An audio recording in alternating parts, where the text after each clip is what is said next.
If you spent the end of the 90s grinding Tony Hawk Pro Skater after school or completely new to that type of epic skate game, Funktronic Labs invites you to a world filled with similar gameplay but with a twist. Wavebreak is labeled the world's first skateboating game and all your tricks will therefore happen in or close to water.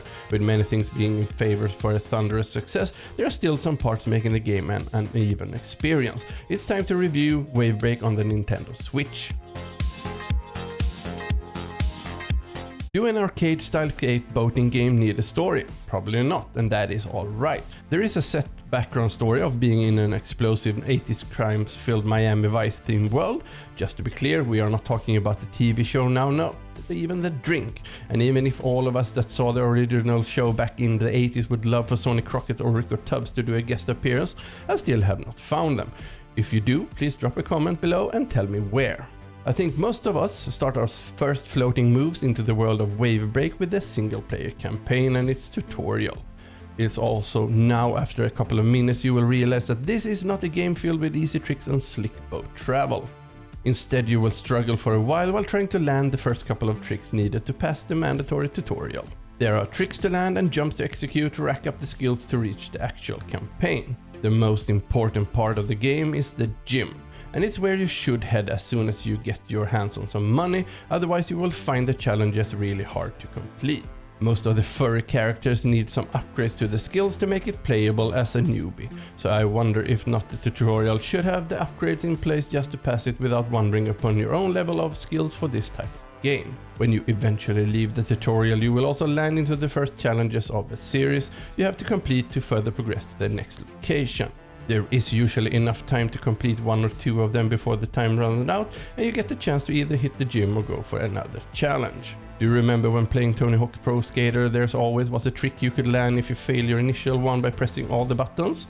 Wavebreak works the same way, but it's usually a lot of grinding, jumping and kickflips you will land at the start of the playthrough. I miss an option to see all the tricks you can land and what buttons to press to execute them. Instead, after a jump, I have to test multiple combinations to hopefully find the new trick to land and in some divine way then remember it all. But all this fades away when you finally land that trick or complete the challenge after numerous tries, and perhaps that is just how it should work without letting you as the player get off too easily. Wavebreak is an ambitious game when you feel you need a break from the single player experience. There are online multiplayer game modes and couch co-op challenges you can test your newfound love for skateboating.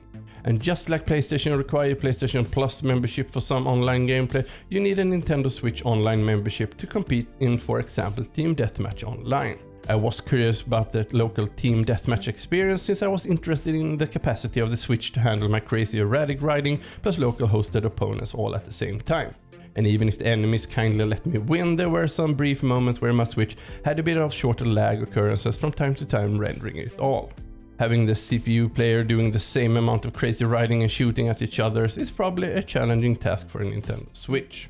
The game mode itself was still fun and a nice break from all the trick riding and challenges to complete. So where did I have the most fun? Well, the custom track mode, creating some of the craziest and exciting tracks out there and then riding them back and forth and blaming myself for putting things in crazy places and having to deal with them and fail. Wavebreak's graphics are on the good side of current day arcade machines, it's colorful and every splash is carefully rendered and looks smooth. There is a setting that lets you choose to have the camera follow you and adjust itself when you do your crazy tricks. I would advise being careful with that setting, that is understandable off by default. I switched it on and got motion sickness just after 10 minutes of gameplay. The first time for me, but it shows that some camera movements can really trigger some unwanted effects. The audio tracks are some of the best synthwave tracks I have come across in a long time. It fits the gameplay perfectly, and if you are a content creator, it's said to be safe to use in streams and gameplay videos. I just like it since it gives such a retro vibe to enjoy. With different multiplayer modes such as online and couch co-op, there is a ton of content to experience over and over again. And if you manage to level up one character, there are still more of these furry things to test out and level up and outfit with more custom outfits and boats. So both replay and multiplayer offers more than just a simple campaign mode you might expect from a game like this.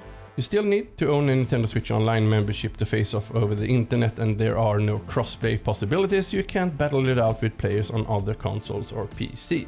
Wave break comes in at $29.99 which is a bit on the higher end of what I would expect if you only take into account the different characters you get to play and also the small collection of campaign maps you can play in different game modes.